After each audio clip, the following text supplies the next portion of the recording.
আসসালামু আলাইকুম বন্ধুরা, কেমন আছো তোমরা সবাই?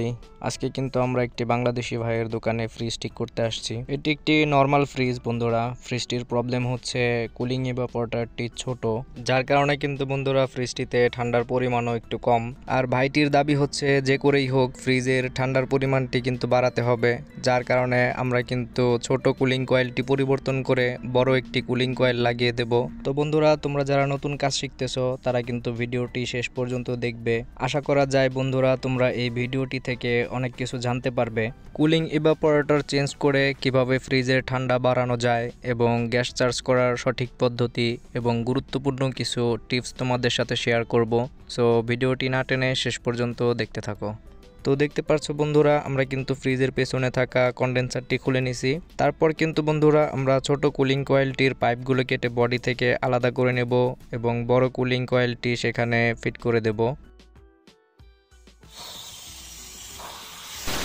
দেখতে পারলে বন্ধুরা, আমরা যখন পাইপটি কাটলাম তখন কিন্তু ফ্রিজের ভেতরে থাকা গ্যাসগুলো বের হয়ে আসলো। তার মানে কিন্তু ফ্রিজের কোথাও লিক থাকার কোনো সম্ভাবনা নেই। এখন আমরা ছোট কুলিং কয়েলটি বডি থেকে খুলে নেব।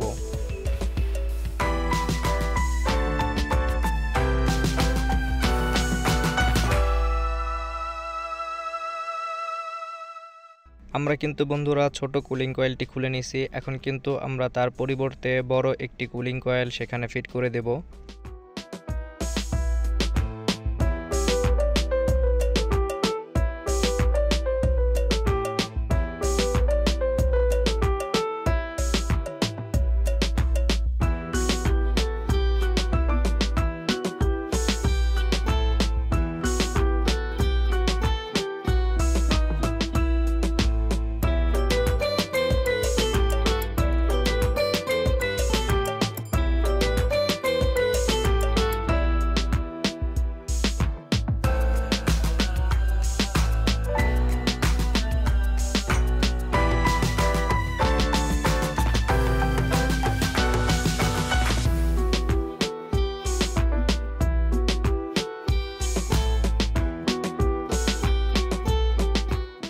বন্ধুরা, আমাদের কাঙ্ক্ষিত কুলিং কয়েলটি কিন্তু ফ্রিজের সাথে জুড়ে দেওয়া শেষ।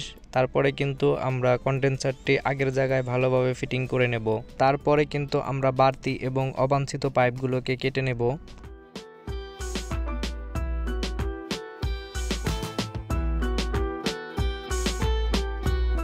তারপর কিন্তু বন্ধুরা আমরা সর্বপ্রথমে ক্যাপিলারি টিউবটি এয়ার ড্রায়ারের সাথে ভালোভাবে ওয়েল্ডিং করে নেব এবং ফ্রিজটি চালিয়ে দেখব যে সাকশন পাইপের এয়ার প্রেসারটি ঠিক আছে কিনা।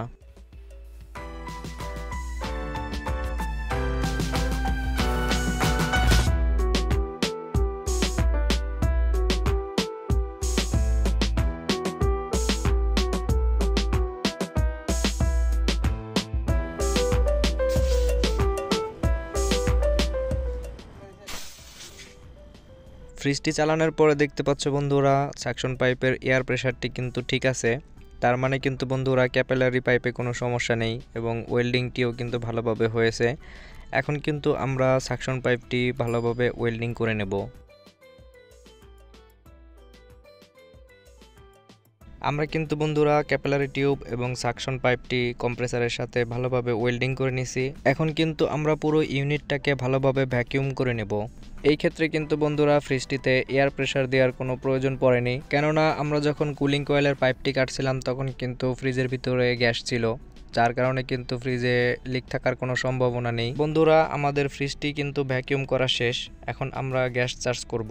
কম্প্রেসারটি কিন্তু বন্ধুরা আর 134 নাম্বার গ্যাসের, যার কারণে কিন্তু বন্ধুরা আমরা আর 134 নাম্বার গ্যাসটি এখানে চার্জ করব। পাইপের ভিতরে যে অবশিষ্ট হাওয়াটা থাকে বন্ধুরা, সেই হাওয়াটা কিন্তু আমাদেরকে অবশ্যই ছেড়ে নিতে হবে।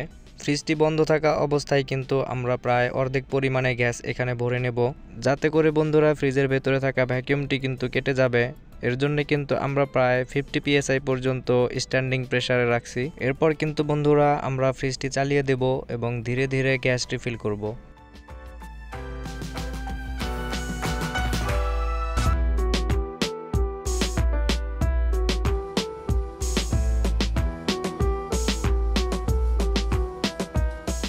ফ্রিজটি চালানোর পরে কিন্তু বন্ধুরা দেখতে পাচ্ছ রানিং প্রেসারটি কিন্তু জিরোর নিচে চলে আসছে। তারপরে কিন্তু আমরা আস্তে আস্তে করে গ্যাস রিফিল করব।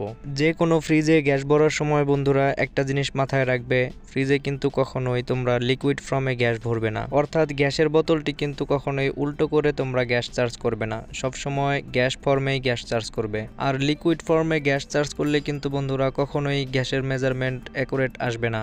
এতে করে কিন্তু বন্ধুরা ক্যাপিলারি টিউব ব্লক হয়ে যাওয়ার সম্ভাবনা থাকে, এমনকি কম্প্রেসারটিও কিন্তু সিজ হয়ে যেতে পারে। আমরা কিন্তু বন্ধুরা এই ফ্রিজটিতে 25 PSI পর্যন্ত গ্যাস রিফিল করব, কেননা এটি কিন্তু একটি নর্মাল ফ্রিজ। আর নর্মাল ফ্রিজগুলোতে কিন্তু সাধারণত গ্যাস একটু বেশি ভরতে হয়। 25 PSI নিচে যদি আমরা গ্যাস চার্জ করি বন্ধুরা, তাহলে কিন্তু কুলিং কয়েলে বরফ জমে যাবে, যার কারণে কিন্তু বন্ধুরা আমরা ফ্রিজে সঠিক পরিমাণে ঠান্ডা পাবো না। আমাদের কিন্তু বন্ধুরা ফ্রিজটিতে গ্যাস চার্জ করা হয়ে গেছে, দেখতে পাচ্ছ বন্ধুরা গ্যাসের রানিং প্রেসার কিন্তু 25 PSI পর্যন্ত।